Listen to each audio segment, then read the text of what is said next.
Number 1، آج آپ جوان ہو، کھانے کا مزہ آج جو آپ کو آئے گا وہ کل نہیں آئے. آج رہنے کا بھی مزہ، کھانے کا بھی مزہ، پہننے کا بھی مزہ، نہانے کا بھی مزہ. صحیح ہے نا؟ ہر کام کا آج ہی مزہ ہے. اور کل جب آپ بوڑھے ہو جاؤ گے، جو آپ نے آج بچا بچا کے رکھا، تو جو آپ پیسہ بچاؤ گے نا کل، وہ میں جب ابھی چھوڑو، پھر اپنی باتیں کرنا مناسب نہیں ہے، پھر وہ کچھ لوگ اس میں وہ بھی پس جائیں گے بےچارے، وہ کہیں گے ہماری برائی کر دی آپ نے بیٹھ کے. اگرچہ میں اشارتاً بات کروں لیکن ان تک بات پہنچ جائے گی نا، وہ کہیں گے اچھا.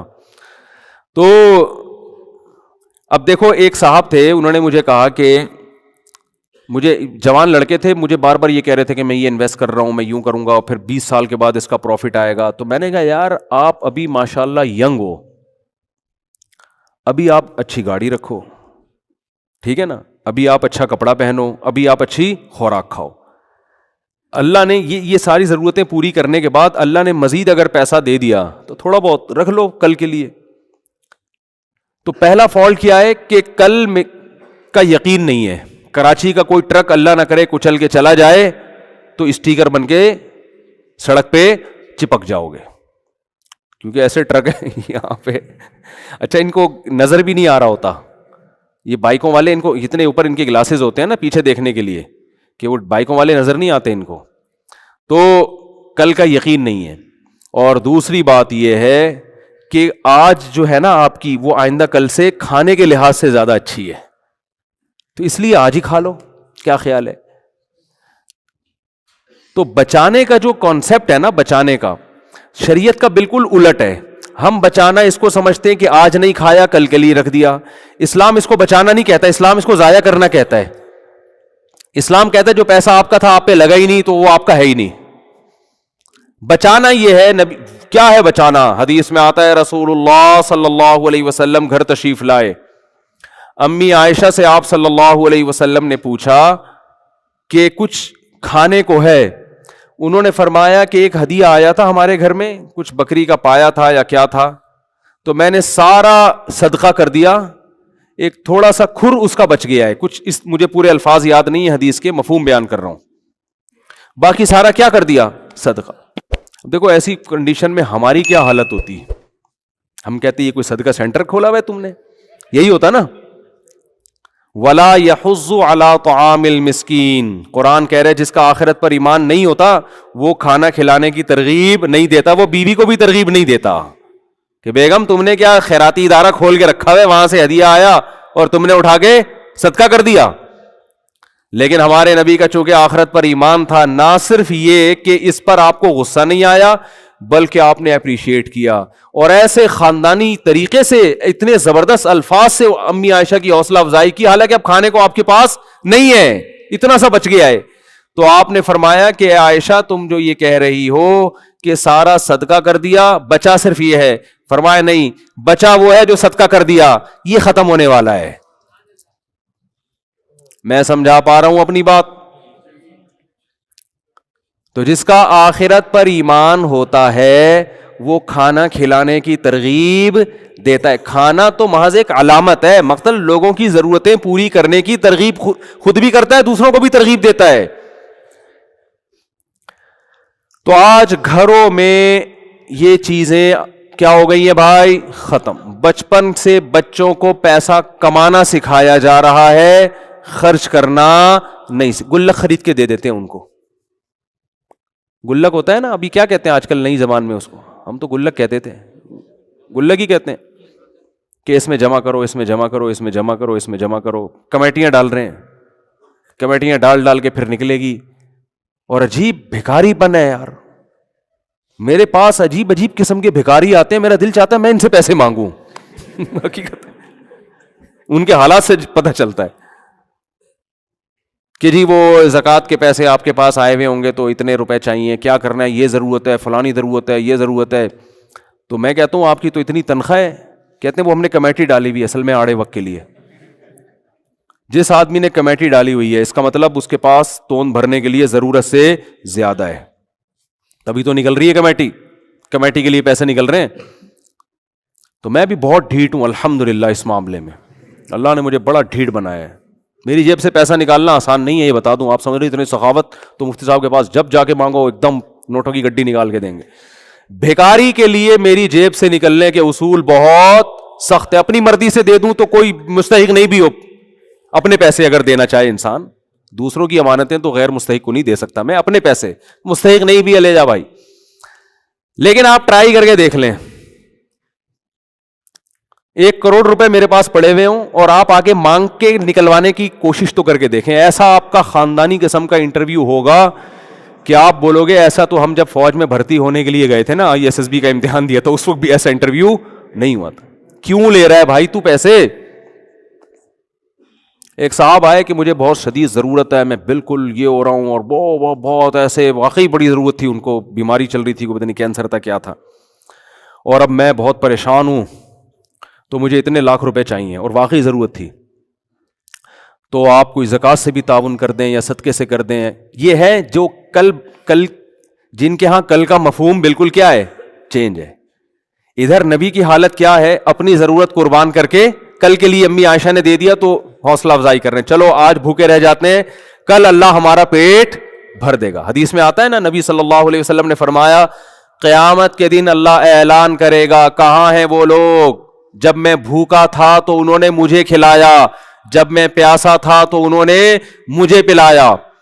قیامت کے دن لوگ بھوک اور پیاس سے تڑپ رہے ہوں گے تو لوگ کہیں گے اے اللہ تو کہاں سے بھوکا ہو سکتا ہے، تو کہاں سے پیاسا ہو سکتا ہے؟ تو اللہ کہے گا میری مخلوق بھوکی تھی، اس مخلوق کا جس نے خیال رکھا تو وہ ایسے تھا جیسے اس نے میرا خیال رکھا. دیکھو آپ کسی بچے کو بھوکا ہو کھلا دو، باپ خوش ہوتا ہے کہ نہیں ہوتا؟ کیونکہ باپ کا اس سے کیا ہے، تعلق. تو اللہ کا بھی مخلوق سے تعلق ہے. نبی صلی اللہ علیہ وسلم جب مشرکین مکہ کو یہ باتیں بتاتے تو وہ اعتراض کرتے انطعم من لو یشاء اللہ اطعما. دیکھو کیسے اعتراض کر کے نا کسی بھی چیز پہ آپ اعتراضات کر کے جان چھڑا سکتے ہو. وہ کہتے تھے کہ ہم اگر اللہ چاہتا ہے، اللہ کو اپنی مخلوق کا اتنا خیال ہے تو خود ہی کیوں نہیں کھلا دیتا. نبی صلی اللہ علیہ وسلم جب مشرکین کو ترغیب دیتے کہ غریب مسکینوں کو کھانا کھلایا کرو تو وہ جواب میں کہتے انطعم من لو یشاء اللہ اطعما. اللہ چاہتا ہے کہ مخلوق کا پیٹ بھرے تو اللہ خود ہی کیوں نہیں بھر دیتا، اللہ خود ہی کیوں نہیں کھلا دیتا ان کو. تو اس لیے ہر اعتراض ایسا نہیں ہوتا کہ اس کا جواب دیا جائے. یہ تو بالکل واضح بات ہے کہ اللہ تو آزماتا ہے اپنے بندوں کو، نظام ہے اس کا، ایک سسٹم بنایا ہے اس نے. تو چاہے تو اللہ دنیا میں غریب رکھے ہی نہیں اور امتحان ہو ہی نہیں. قرآن تو یہاں تک کہتا ہے اگر ہم چاہیں تو سب کو زبردستی ہدایت دے کے جنت میں لے جائیں. ہم تو یہ بھی کر سکتے ہیں، اللہ کو شوق تھوڑی ہے لوگوں کو جہنم میں ڈالنے کا. لیکن اللہ کا ایک نظام ہے کہ جنت میں وہ جائے گا جو امتحان میں پورا اترے گا، جو ناکام ہوگا اس کے لیے جہنم کی آگ ہے، اگرچہ اللہ اس آگ پہ خوش نہیں ہوتا. تبھی تو قرآن کہتا ہے ما یفعل اللہ بعذابکم، اللہ تمہیں عذاب دے کے کیا کرے گا، اس کو کوئی خوشی تھوڑی ہوتی ہے. ان شکرتم وآمنتم، بشرطے کہ تم شکر کرو اور ایمان لے کر آؤ. تم شکر کرو ایمان لے آؤ تو کیا ضرورت ہے اللہ کو عذاب دینے کی. اللہ اپنے بندوں کو عذاب دے کر خوش نہیں ہوتا. تو حدیث میں آتا ہے قیامت کے دن اعلان ہوگا کہاں ہیں وہ لوگ جب میں بھوکا تھا تو انہوں نے مجھے کھلایا. دیکھو میں پیسہ خرچ کرنے پر زیادہ فوکس کرتا ہوں اپنے بیانات میں، بدنی عبادت کو میں عام طور پہ زیادہ فوکس نہیں کرتا. بدنی عبادت کرنے والے مارکیٹ میں ہول سیل کے حساب سے ملیں گے. دل میں دولت کی محبت نکل جائے ایسے آپ کو معاشرے میں آٹے میں نمک کے برابر ملیں گے. یہ جو دولت ہے نا، پیسہ، آج اس کو لوگوں نے خدا بنا لیا ہے. تبھی چہروں کی رونقیں ختم ہو گئیں. ہر وقت غریب غریب بنا پھر رہا ہوگا، پیسے ہی نہیں ہے، پیسے ہی، جب بھی بات پیسے ہی نہیں ہے یار، گزارا ہی نہیں ہو رہا، پیسے ہی نہیں ہے، گزارا ہی نہیں ہو رہا. بھائی یہی رونا ہے منہ سے، پتہ نہیں کیا عجیب. خوش رہا کرو بھائی. بولو یار بنتا تو ایک پراٹھا تھا، 2 کھا لیا ہم نے، ٹھیک ہے نا، بنتا تو ایک بھی نہیں ہے. جو نیچرل خوراک ہے نا انسان کی 2 ٹائم ہے. یہ پراٹھے تو صبح صبح، یہ تو گریوی ہے. اللہ گریویاں بھی کھلا رہا ہے پھر بھی کہتے ہیں پیسے ہی نہیں ہے، کرائے کے گھر میں رہ رہا ہوں. وہی منہ سے برستا رہے گا. ان کو کسی وظیفوں سے سکون نہیں ملنے والا. یہ پھر سکون کے لیے جاتے ہیں وظیفے بتاؤ. اور تمہارے اندر جو دنیا کی محبت کے گٹر ابل رہے ہیں نا، پیسہ جو تم نے